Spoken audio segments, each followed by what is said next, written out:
you love your homemade custards but you're lactose intolerant, or you just want a different flavoured custard, then why don't you substitute cow's milk for almond milk? It works a treat. So in a pot, I'm going to bring half a litre of almond milk to the boil,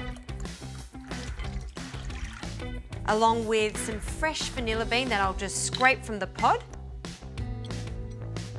And while that's coming to the boil, we need to make the base of the custard. So some sugar, 60 grams of caster sugar, along with 3 egg yolks, and to thicken this up, some corn flour, just a teaspoon.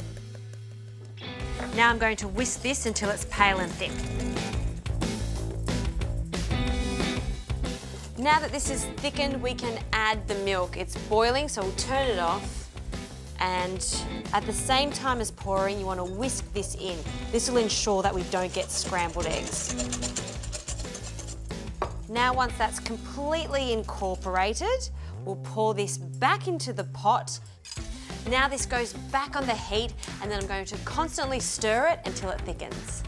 Okay, this custard is ready, and the best way to find out if it's ready is just to trace a line at the back of the spatula. If you can clearly see it, then it's the perfect consistency. Now you can serve this hot, or you can put it in the fridge and chill it. Perfect for those who are lactose intolerant, or like I said, for those who want to try something a little different. This has a lovely nutty flavour.